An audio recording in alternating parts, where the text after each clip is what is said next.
El aire húmedo se cernía pesado sobre la Ciudad de México. Una sinfonía de claxones y sirenas proporcionaba una banda sonora implacable a la jungla urbana. La lluvia amenazaba, pero aún no se desataba, dejando el aire denso y sofocante. Era la típica noche que se te pegaba, que te susurraba secretos al oído. El tipo de noche en que las cosas desaparecen. Recogí un pasaje cerca del Zócalo. Una mujer joven, su rostro oculto por las sombras de un sombrero de ala ancha. Habló poco, su voz un murmullo apagado, dando solo una dirección en la Roma Norte. Horas más tarde, Miguel estaba sentado bajo la cruda luz fluorescente de una estación de policía, con el estómago revuelto por un temor que no podía quitarse. La mujer desapareció. Simplemente dejó de existir en algún lugar entre Paseo de la Reforma y el Ángel de la Independencia. El oficial entrecerró los ojos. Otra historia loca, otra noche en el DF. Pero Miguel sabía lo que había visto, o mejor dicho, lo que no había visto.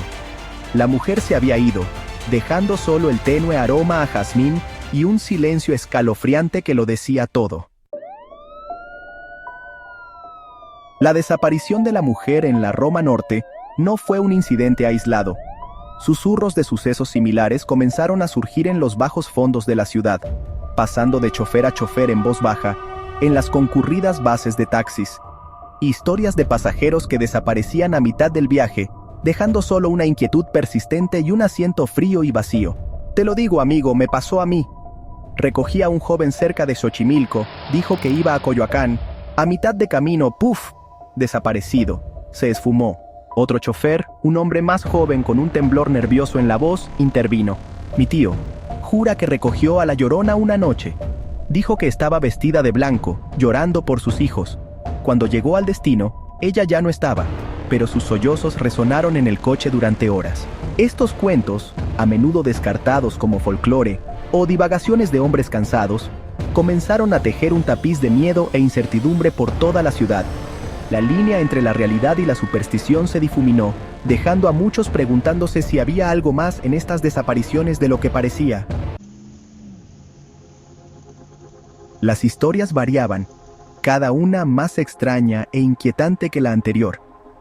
Algunos hablaban de pasajeros que se desvanecían sin dejar rastro, dejando solo el débil aroma a perfume o humo de cigarrillo. Otros contaban apariciones en el asiento trasero, figuras fantasmales que suplicaban que los llevaran a destinos que ya no existían. Un taxista veterano, conocido solo como El Viejo, afirmaba haberse encontrado con una mujer espectral vestida con un vestido blanco fluido cerca del Panteón de Dolores.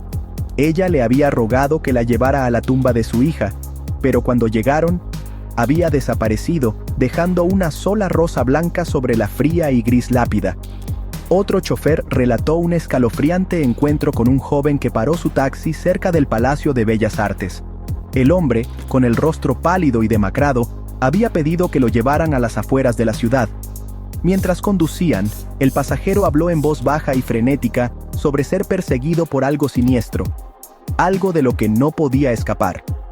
Cuando el conductor llegó al lugar indicado, se giró para encontrar el asiento trasero vacío. El joven se había ido, tragado por las sombras de la noche. La detective Gabriela Ramírez, una mujer conocida por su aguda inteligencia y determinación inquebrantable, se negó a descartar las historias de los taxistas como mera superstición. La gran cantidad de reportes, junto con la consistencia de los detalles, despertó su interés. Comenzó su propia investigación, estudiando detenidamente los reportes de personas desaparecidas, entrevistando a testigos e incluso pasando noches en taxis, con la esperanza de vislumbrar lo inexplicable. Hay un patrón aquí. Las desapariciones siempre ocurren tarde en la noche, a menudo en las mismas zonas. Y las víctimas, todas parecen tener una cosa en común: están solas, vulnerables. La investigación de Ramírez la llevó por una madriguera de callejones sin salida y preguntas sin respuesta. Consultó a expertos en lo paranormal, historiadores especializados en el folclore mexicano, e incluso a un psicólogo que sugirió que los conductores podrían estar sufriendo una especie de delirio colectivo. Sin embargo, algo sobre el caso, una sensación persistente en lo más profundo de sus entrañas, le decía que había algo más de lo que parecía. La Ciudad de México, una metrópolis en expansión llena de historia y leyendas, siempre ha sido un lugar donde el velo entre los vivos y los muertos se siente delgado. Desde los antiguos rituales aztecas hasta las celebraciones del Día de Muertos, la muerte y lo sobrenatural están entretejidos en la esencia misma de la identidad de la ciudad. Cuenta la leyenda que la ciudad está construida sobre las ruinas de Tenochtitlán, la antigua capital azteca, y que los espíritus del pasado aún permanecen entre los vivos. Abundan las historias de casas embrujadas, calles malditas y figuras espectrales que deambulan por la ciudad al anochecer. ¿Podrían estas desapariciones en taxis ser otra manifestación del lado oscuro de la ciudad, un testimonio del poder perdurable de las creencias antiguas? Las teorías sobre las desapariciones en taxis corrían desenfrenadamente por la ciudad. Algunos susurraban sobre una sociedad secreta que operaba dentro de la comunidad de taxistas, aprovechándose de pasajeros desprevenidos. Otros señalaban la larga historia de violencia de los cárteles en la ciudad, sugiriendo que las personas desaparecidas eran víctimas de secuestros selectivos. Los entusiastas de lo paranormal, alimentados por los escalofriantes relatos de los conductores, propusieron que la ciudad estaba experimentando un aumento en la actividad sobrenatural. Hablaban de grietas dimensionales autoestopistas fantasmales e incluso entidades malévolas que usaban los taxis como portales para arrebatar almas desprevenidas. Los psicólogos, siempre pragmáticos, ofrecieron explicaciones más realistas, atribuyendo las desapariciones al estrés, la falta de sueño, o incluso a una forma de histeria colectiva. Una noche, mientras la detective Ramírez trabajaba hasta tarde, una escalofriante prueba llegó a su escritorio. Era una grabación de audio, recuperada de la cámara del tablero de un taxista que había reportado un extraño encuentro.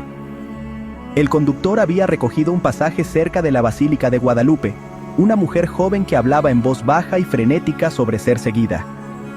El audio era débil, distorsionado, pero mientras Ramírez escuchaba, sintió un escalofrío recorrer su espalda. La voz de la mujer, llena de terror, le suplicaba al conductor que se diera prisa, que la alejara de algo que no podía ver, pero que sentía que se acercaba a ella. Luego, silencio.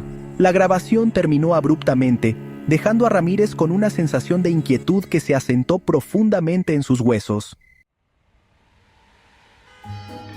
Las desapariciones en taxis continuaron atenazando a la Ciudad de México, proyectando una sombra sobre la otrora vibrante metrópolis. El miedo y la sospecha impregnaban el aire, convirtiendo a los extraños en amenazas potenciales y proyectando una sombra incluso sobre los viajes más mundanos. La ciudad, una vez una sinfonía de ruido y movimiento, parecía contener la respiración, esperando el siguiente golpe. Este relato, una obra de ficción, se inspira en el rico tapiz de leyendas y mitos urbanos que colorean las calles de la Ciudad de México.